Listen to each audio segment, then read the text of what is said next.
The 15th of March, 1964, 11:47 p.m. The basement of Small's Paradise in Harlem. Malcolm X pushed open the heavy steel door and stepped into a room that reeked of cigarette smoke and violence. 12 men turned to look at him. Professional killers, enforcers, the deadliest muscle the Italian mob could buy. They'd been waiting for him, Tony.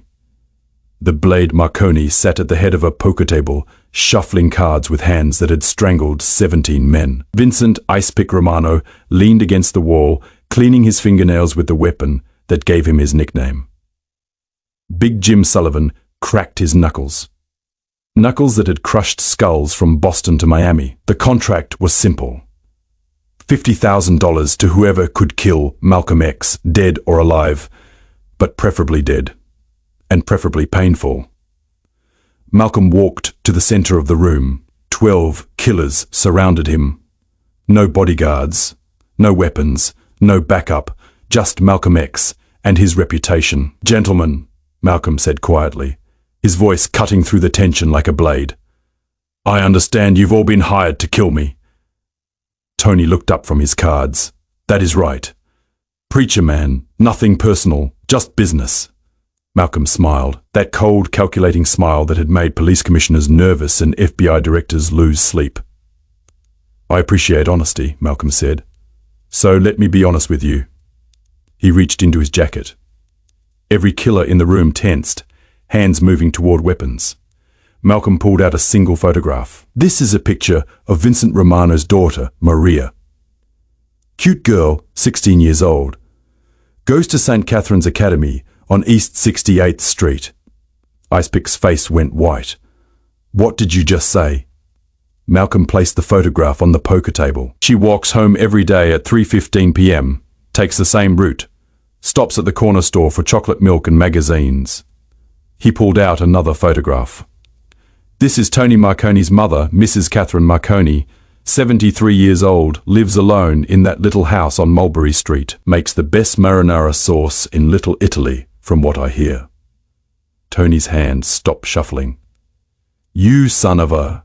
"And this," Malcolm continued, pulling out a third photograph, "is Big Jim Sullivan's son, Timothy, 8 years old, plays Little League Baseball every Saturday morning at Riverside Park."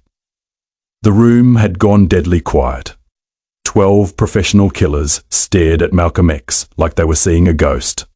"Now," Malcolm said, his voice still calm, still controlled, "let me explain something to all of you. You think you are here to kill Malcolm X, but you are not." He looked around the room, making eye contact with each killer. "You are here to make a choice." Malcolm walked to the poker table and sat down across from Tony. The other killers remained frozen in place. "Choice number 1, Malcolm said, dealing himself into the poker hand. "You try to kill me, maybe you succeed, maybe you don't. But either way, by tomorrow morning, every person in those photographs will be dead." He arranged his cards carefully. "Choice number 2, you walk out of here. Go back to your families. Forget you ever took this contract, and everyone you love gets to live another day." Icepick found his voice first. "You are threatening our families." Malcolm laughed. A genuine laugh that somehow made the threat even more terrifying. "Vincent, I am not threatening anyone. I am offering you education." He laid down his cards, a royal flush. "See, you boys think this is about money. $50,000 to kill the big bad Malcolm X. But you don't understand what you are really dealing with." Malcolm stood up from the table. "I am not just a civil rights leader. I am not just a minister. I am not just a man with a message." He walked slowly around the room. 12 killers tracked his movement, but none of them moved to stop him. "I am a man who has been to Mecca. I've seen what real power looks like.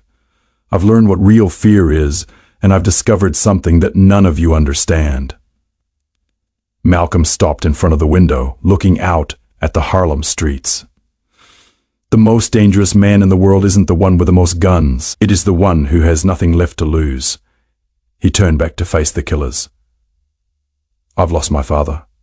lost my mother, lost my innocence, lost my freedom, lost my faith, lost everything that matters to a man.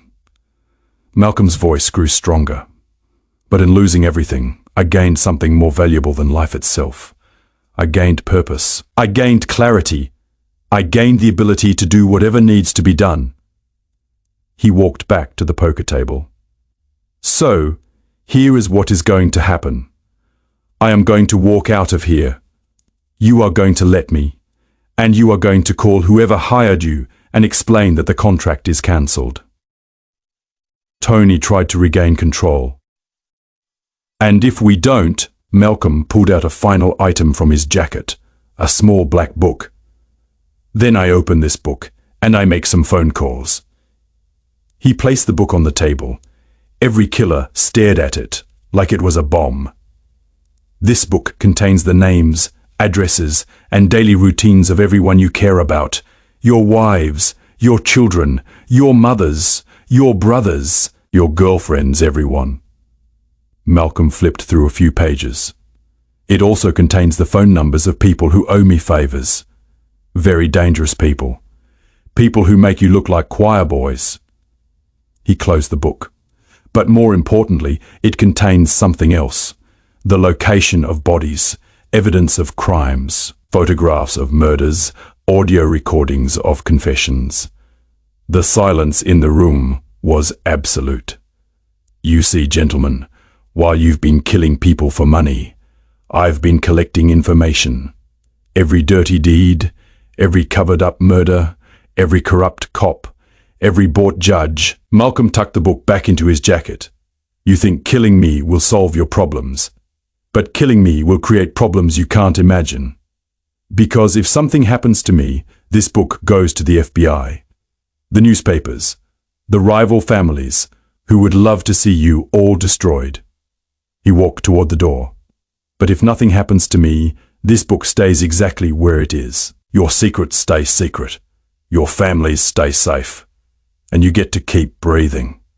Malcolm reached the door and turned back one final time. So what is it going to be, gentlemen? What happened next would become legend in the underworld, one by one, starting with Tony, the Blade Marconi, the man who'd killed more people than he could count, slowly rose from his chair and dropped to one knee. Then Vincent Icepick Romano, the enforcer who'd terrorized the East Coast for 20 years, followed suit. Big Jim Sullivan, the giant who'd never bowed to anyone, lowered himself to the ground. One after another, all 12 killers, men who'd murdered judges, politicians, rival gangsters, men who'd never shown respect to anyone, except through fear, knelt before Malcolm X not in surrender, in recognition. They'd just met a man more dangerous than all of them combined. Malcolm looked at the 12 kneeling figures and nodded once. Smart choice. He turned the doorknob, paused, and spoke without looking back. Gentlemen, you came here tonight, thinking you were hunting the most dangerous man in America. You were right about one thing. You were in the presence of the most dangerous man in America. Malcolm opened the door. You just didn't understand which one of us that was. He walked out of Small's paradise and into the Harlem night. Behind him, 12 of the deadliest killers on the East Coast remained on their knees until they heard the door close, and Malcolm's footsteps fade into the distance. Only then did they dare to stand. The next morning, every one of them called their handler to cancel the contract. When pressed for an explanation, they all gave variations of the same answer. You don't send house cats to hunt a lion. The preacher ain't what he seems. Find someone else, we're out. But the most telling response came from Tony Marconi, who simply said, Boss, we met the devil last night, and the devil don't want money. He wants respect. Word spread through the underworld faster than wildfire. Malcolm X wasn't just untouchable. He was something beyond their understanding. A man who could walk into a room full of killers and walk out with their allegiance. The contract on Malcolm X's life was never renewed. No professional killer would take it. The story became legend. The night Malcolm X made 12 killers kneel. But Malcolm knew something the killers didn't. Something that made his performance that night even more remarkable. The photographs he'd shown them were real. The addresses were accurate. The routines were precise. But Malcolm had never threatened to hurt a single innocent person. He'd simply demonstrated that he could. The difference between having the power to destroy and choosing to preserve, that was what separated Malcolm X from the men who'd knelt before him. The Black Book was real too. It contained everything he'd claimed and more. Years of documentation. Evidence that could topple governments and destroy organizations. But Malcolm had never used it to hurt the innocent, only to protect them. 3 years later, when Malcolm was actually assassinated, it wasn't by professional killers. It was by fanatics from his own organization. People who didn't understand the rules of the game Malcolm had been playing. When those shots rang out in the Audubon Ballroom on the 21st of February 1965, 12 professional killers across New York heard the news and felt something they'd never experienced before. Genuine grief, not because they'd liked Malcolm X, but because they'd respected him. In a world built on violence and fear, Malcolm had shown them something they'd never seen. Power without corruption, strength without brutality, authority earned through wisdom, rather than won through blood. Tony Marconi, who'd killed 17 men without losing a moment's sleep, cried when he heard Malcolm was dead. Vincent Romano, who'd terrorized the East Coast for decades, attended Malcolm's funeral in disguise.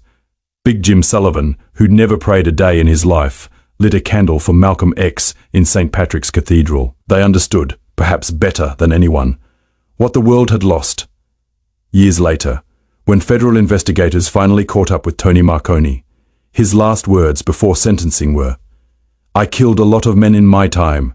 Bad men, good men, men who deserved it and men who didn't, but I only ever knelt to one man, Malcolm X. And that was the smartest thing I ever did." The 15th of March, 1964. The night 12 killers learned that true power isn't about how much fear you can create. It is about how much respect you can command. Malcolm X walked into a room full of killers that night. He walked out with 12 disciples who would never forget the lesson he'd taught them. The most dangerous man in the world isn't the one with the biggest gun. It is the one who doesn't need one.